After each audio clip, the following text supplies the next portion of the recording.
All right, I'm here with Pastor Jermaine Fuller. Jermaine Fuller Yes, at. sir. Greater New Zion, Primitive Baptist Church. All right, I have a few questions for you, Pastor. Okay.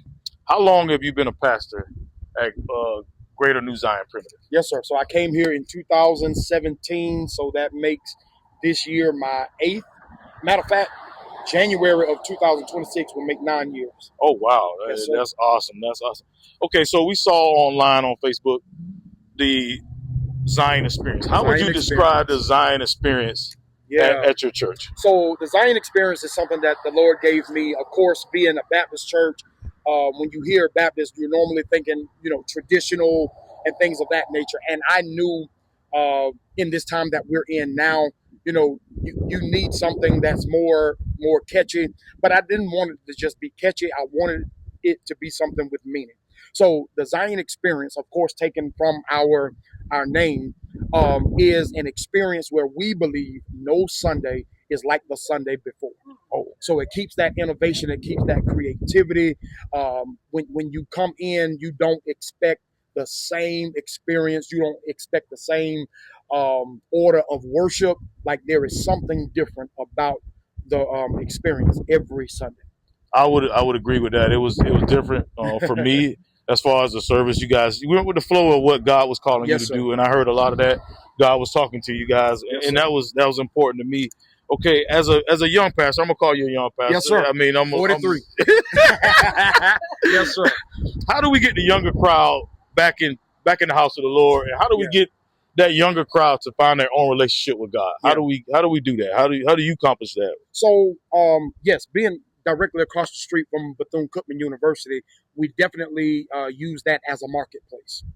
Okay. We use that as a marketplace. So our tools, our strategies, the way that we approach the younger generation, we start right there at the college. And we do so by finding out what it is that they like. Okay. The Zion experience also includes fluidity when it comes to ministry. So Okay. the way that we do ministry, it may not be textbook, Okay. right? Sometimes you have to go outside of the norm, outside of the parameters, and I believe that that is the way that we are able to reach the young and even the young at heart.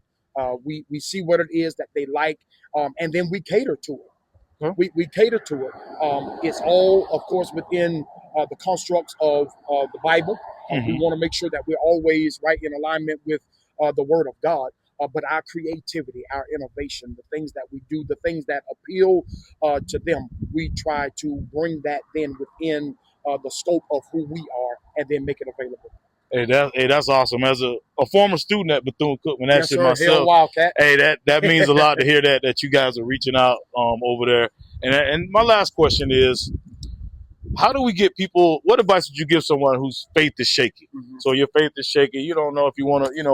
You don't know if you believe. How do you communicate with them? What advice would you give them? One of the things that we have to do, and I believe one of the most important things is for us to do, is make sure we meet people where they are. Something happened for their faith to be shaken. And if we are not open enough to meet people where they are, Mm-hmm. whatever that might be, a loss of a job, a repossession of a car, maybe the loss of a house, the death of a loved one. There are so many different things that can happen that will shake a person's faith. And we have to meet them at the place where they were before their faith was shaken. Okay. And then really dig into that experience, right? Also, understand number two, that the church in its present form may not have the resources, Mm-hmm. may not have the resources. And